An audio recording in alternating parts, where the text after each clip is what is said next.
오늘 말씀은 요한복음 12장 34절로 43절 말씀입니다. 요한복음 12장 34절로 43절 말씀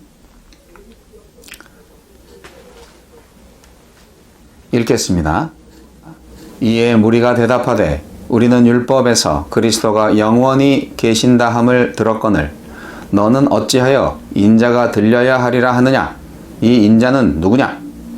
예수께서 이르시되 아직 잠시 동안 빛이 너희 중에 있으니 빛이 있을 동안 다녀 어둠에 붙잡히지 않게 하라. 어둠에 다니는 자는 그 가는 곳을 알지 못하느니라. 너희에게 아직 빛이 있을 동안에 빛을 믿으라. 그리하면 빛의 아들이 되리라. 예수께서 이 말씀을 하시고 그들을 떠나가서 숨으시니라. 이렇게 많은 표적을 그들 앞에서 행하셨으나 그를 믿지 아니하니 이는 선지자 이사야의 말씀을 이루려 하심이라. 이르되 주여 우리에게서 들은 바를 누가 믿었으며 주의 팔이 누구에게 나타났나이까 하였더라.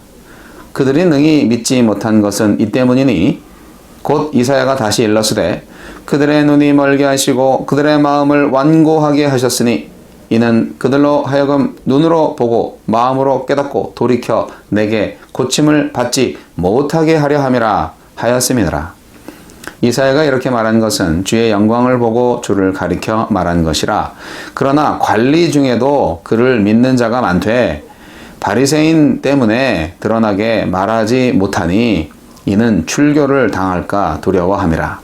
그들은 사람의 영광을 하느님의 영광보다 더 사랑하였더라. 아멘. 오늘 이 말씀을 통하여서 들음과 믿음에 관한 교훈을 드리고자 합니다. 예수님은 이적들을 많이 행하셨고 심지어 죽은 자를 살리기까지 하셨습니다. 그런데 그 표적들이 사람들을 온전한 믿음으로 이끌지는 못했습니다. 바로 눈앞에서 부활의 기적이 일어났음에도 불구하고 그 예수님을 믿고 따르겠다는 사람들은 그리 많지 않았다는 것이 무엇을 의미할까요? 온전한 믿음은 무엇일까요? 참된 믿음은 어떻게 만들어질까요? 예수님께서는 한 알의 밀과 자기 생명을 미워하는 자에 대해서 가르치셨습니다. 예수님께서는 가르치시고 그 가르치심을 실천하셨습니다. 그래서 예수께서 한 알의 밀이 되셨고 자기 생명을 미워하는 자가 되셨습니다. 예수님의 교훈과 실천을 제자들도 듣고 보았죠. 무리들도 듣고 봅니다. 그런데 듣는 자들의 반응이 다 똑같지 않습니다.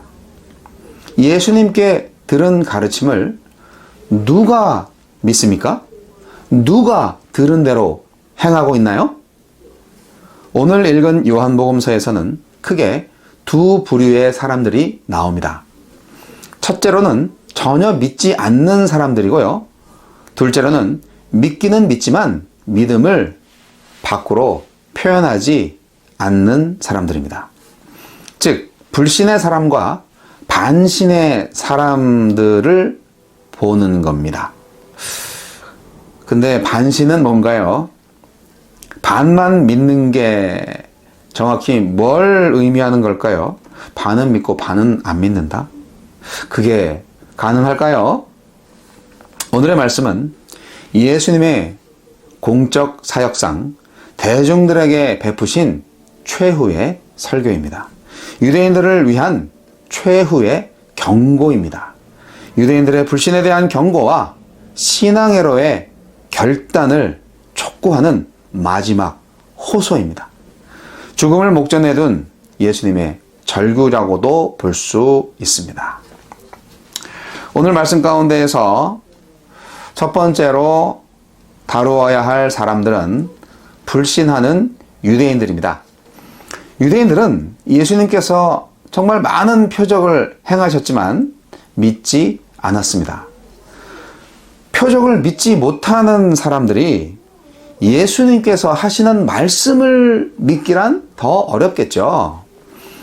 예수 시대로부터 약 800년 전에 아모스 선지자 시대에는 양식이 없어 줄이고 물이 없어 가란 것이 문제가 아니라 말씀이 없어서 기갈인 것이 문제였습니다. 아모스 8장 11절 참조하시고요. 그런데 예수 시대에는 말씀이 없어 배고프고 목마른 것이 문제가 아니라 믿는 자가 없어서 공허한 것이 문제였습니다. 예수님의 가르침은 무엇을 위한 것입니까? 듣고 믿도록 하기 위함 아니겠습니까? 예수님께서 아무리 진실하게 가르쳐도 유대인들이 믿지 않습니다. 요한복음의 저자는 바로 이 같은 유대인들의 불신을 보고 이사야 선지자의 예언이 이루어졌다고 해석합니다. 38절에 주여 우리에게 들은 바를 누가 믿었으며 주의 팔이 누구에게 나타났나이까? 이 말은 이사야서 53장 1절 말씀을 인용한 말씀입니다. 이사야 선지자는 인간의 완고함으로 인하여서 진노하시는 하나님을 보이신 겁니다. 요한의 해석은 오늘날 우리에게도 적용됩니다. 오늘날 말씀이 없어서 기갈을 만나고 있는 사람들이 굉장히 많습니다. 영적인 기갈 말입니다. 말씀의 기갈은 아직 복음이 전파되지 않는 지역에만 해당되는 얘기가 아니에요. 사실 말씀이 넘쳐나는데 마치 홍수 난 곳에 먹을 물 없다 하는 것처럼 제대로 된 복음의 맑은 생수를 만나기가 꽤 어렵기 때문입니다. 너무 가짜 복음이 많아요. 복음이 전파된 지역에도 제대로 예수를 전달해 주지 못해서 영적 가뭄이 해소되지 않고 있습니다. 그리고 더 큰 문제가 있습니다. 그것은 바로 말씀을 들어도 믿지 않는 데에 있습니다. 사실 우리는 지금 말씀을 너무나 많이 들을 수 있는 그런 기회를 갖고 있는 시대에 살고 있어요. 그러나 말씀을 듣는다는 것과 믿는다는 것 사이에는 엄청난 거리가 있습니다. 복음서 저자 요한은 오늘을 사는 우리에게도 질문합니다. 말씀을 듣고 누가 그 말씀을 믿음으로 연결시키는가 하는 질문입니다. 말씀을 듣는 자들이 그 말씀을 믿지 않으면 무슨 소용이 있겠어요? 이사야 시대와 예수의 시대, 사도 요한의 시대와 우리 시대를 관통하고 있는 인간의 불신은 참으로 한탄스럽습니다. 듣지 못하면 듣지 못해서 기갈이고 들어도 믿지 못해서 기갈인 인간들이 너무나 많습니다. 말씀이 어려워서 못 믿으시는 건가요? 아니면 마음이 닫혀있기 때문에 말씀을 받아들이지 못하는 건가요? 두 번째로 다루어야 할 사람들이 있습니다. 바로 반신하는 관리들인데요. 믿음에 관련해서 또 하나의 문제점을 말씀드리고자 합니다. 바로 믿음과 믿음의 표현과의 관계입니다. 본문의 관리들이 예수를 믿기는 믿는데 그들에게는 심각한 문제가 있습니다. 정확한 믿음의 고백이 필요할 때 표현하지 않는다는 겁니다. 그 사람들은 예수님이 사람들에 의해서 나쁜 평가를 받고 있는데 그때 예수님을 위한 진술을 하지 않고 있습니다. 왜 그러냐고요? 바리새인들 때문입니다. 정확히 말하면 예수를 변호했다가 출교당할까 두려워하기 때문에 그런다고 합니다. 유대인들에게 회당은 그들의 사회를 대표합니다. 회당에서 쫓겨나는 것은 유대 사회와 관계를 끊는 것을 의미하지요. 사실 이것은 목숨을 걸어야 할 만큼 용기가 필요한 일입니다. 하지만 요한의 관점에서 보면 이들은 하나님과의 관계에 있어서 문제가 있어 보입니다. 그들은 사람의 영광을 하나님의 영광보다 더 사랑하였기 때문에 문제가 있는 겁니다. 즉, 유대 사회는 분명히 하나님의 종교가 뿌리를 이루고 있는데 실제로는 사람이 하나님보다 더 두려운 상대로 나타나고 있습니다. 하나님의 영광을 위해서 사람의 영광을 거절해야 되는데 그 반대로 사람의 영광을 위해서 하나님의 영광을 포기하고 있는 현실. 이게 과연 믿음입니까? 진정 믿음의 사람이라면 목숨 걸고 하나님의 영광을 사랑해야 하는 것 아니겠습니까? 근데 여기 본문의 관리들은 이거를 실현하지 못하고 있습니다. 예수님의 제자들도 이 일을 오순절 성령 강림 사건 이후에나 비로소 실현할 수 있었습니다. 사도행전 5장 29절 베드로와 사도들이 대답하여 이르되 사람보다 하나님께 순종하는 것이 마땅하니라. 관리들은 그들의 신앙에 관해서 공적으로 드러나게 말하지 않고 있습니다. 이것은 소극적인 믿음이면서 일종의 타협입니다. 신앙적 타협, 반신입니다. 근데요, 사랑하는 성도 여러분, 반신은 없습니다. 반신 역시 불신입니다. 들음과 믿음 사이의 거리가 너무나 먼 것 같습니다. 이렇게 말씀을 많이 듣는 것과 그 말씀을 듣고 실행하는 것은 별개의 문제입니다. 말씀을 듣고 말씀대로 살아낼 때 비로소 믿음이 있다고 할 수 있는 거죠. 하나님은 확인하고 싶어 하실 겁니다. 들은 바를 누가 행하는가 하고요. 가르침을 받는 이들이 믿고 행하지 않는다면 무슨 소용이 있습니까? 귀 있는 자는 들으시기 바랍니다. 마태복음 7장 24절로 27절.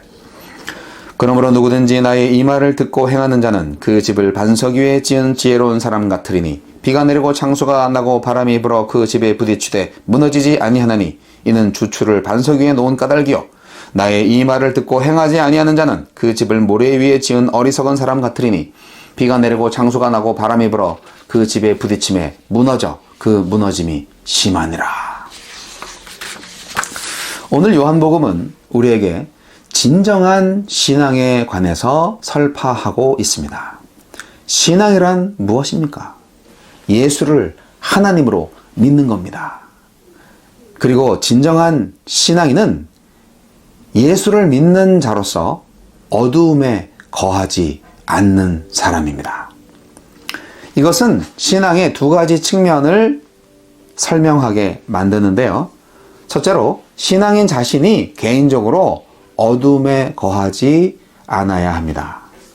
예수님은 빛이십니다.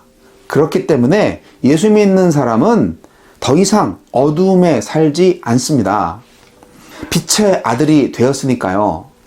진정한 신앙은 어둠의 삶에서 빛의 삶으로의 변화입니다.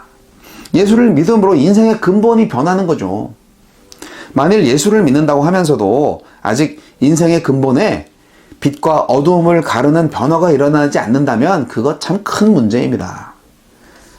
예수에 대한 신앙으로 인생의 근본이 변하고 그 다음에도 세부적인 사항들이 계속 변해야 됩니다. 그게 진짜 신앙이죠. 두 번째로 다른 사람에 대해서도 마찬가지입니다. 우리는 더 이상 어둠에 소속되지 않고 어둠과 더불어서 어둠 가운데 머무르지 말아야 합니다. 그런데 희한한 게 많은 그리스도인들이 어둠에 속해 있지는 않지만 어둠과 잘 어울려 지냅니다. 어둠의 일을 사랑합니다. 이게 말이 됩니까? 빛의 아들들은 어둠에 사로잡혀 있는 사람들과 그 행위에 대해서 아픔을 가지게 되어 있습니다. 빛은 어둠에 대해서 아파합니다. 어둠의 일에 참여하지 않고 어둠의 열매를 맺지 않고 어둠을 변화시키기 위해서 고통을 감수합니다. 진정한 신앙인들은 빛으로 어둠의 땅을 일구고 빛의 열매를 생산합니다. 이것은 분명히 어려운 일이고요. 힘든 일이고 고통을 수반합니다. 진정한 신앙은 자기를 변화시키고 상대방을 변화시키는 그게 진짜 신앙이에요. 여러분, 들은 바를 믿으며 행하고 계십니까? 성도 여러분, 유대인들은 왜 예수님의 기적을 보고도 예수님의 말씀을 듣고도 예수님을 믿지 않았을까요? 왜 예수님의 말씀을 이해하지 못했을까요? 그 이유는 자기 욕심과 선입견 때문입니다. 그들이 이해하고 기대하는 메시아는 고난받는 종이 아니라 영광의 왕입니다. 이스라엘을 정치적으로 해방시킬 군사 지도자 또는 정치가 그런 권력 있는 구원자입니다. 그들은 섬김과 고난의 예수를 메시아로 인정할 마음이 없었습니다. 자신들에게 영광이 되지 않는 구원은 구원이 아니었습니다.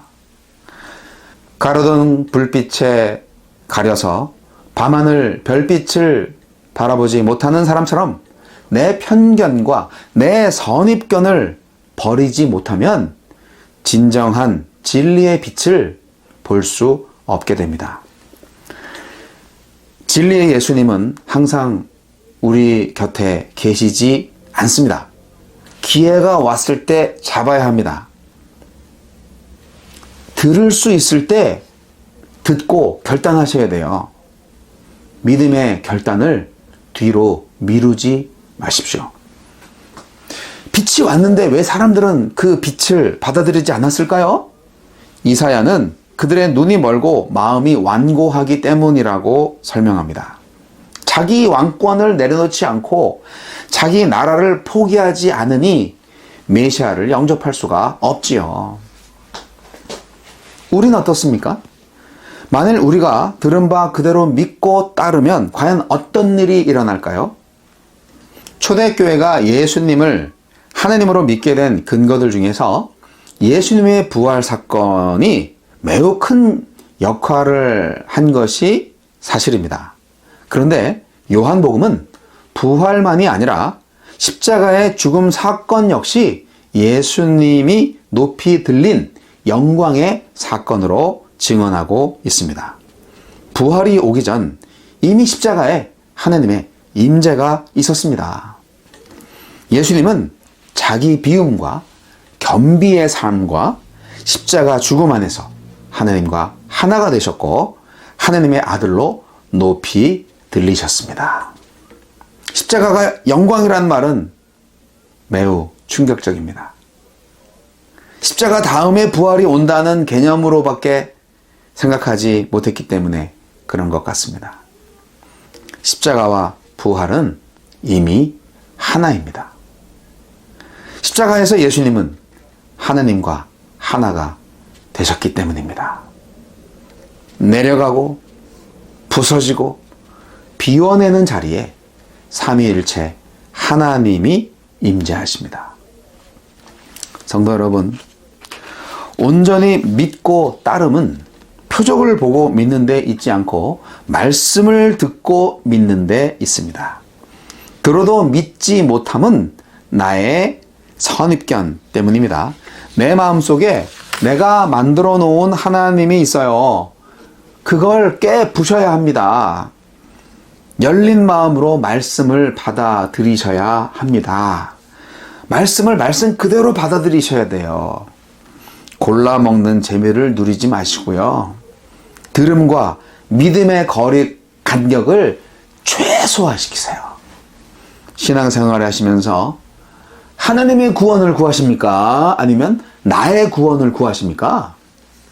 나의 구원을 구하시면서 그거가 하나님의 구원이라고 막 우기시는 건 아닌가요? 이제까지 설교자는 십자가와 고난이 없이는 부활과 승리가 있을 수 없다. 그렇게 가르쳤습니다만 이제 다시 말씀드리겠습니다. 십자가가 곧 부활입니다. 그러므로 여러분의 인생 속에서 부활 이전에 십자가에 매달린 고난 중에 이미 하나님을 경험하실 수 있다. 그 말씀을 드리고 싶습니다. 오늘 들은 바 말씀대로 즉시 행하시는 십자가 인생 되시기를 바랍니다. 십자가에서 부활의 영광을 이미 경험하시기 바랍니다. 기도하시겠습니다. 주여, 우리의 눈을 멀게 하지 마소서. 우리의 마음을 완고하지 않게 하소서. 우리로 하여금 눈으로 보고 마음으로 깨닫고 돌이켜 주님께 고침을 받게 하소서. 빛을 믿고 빛의 아들 되게 하소서. 말씀을 들은 바 그대로 믿고 따르게 하소서.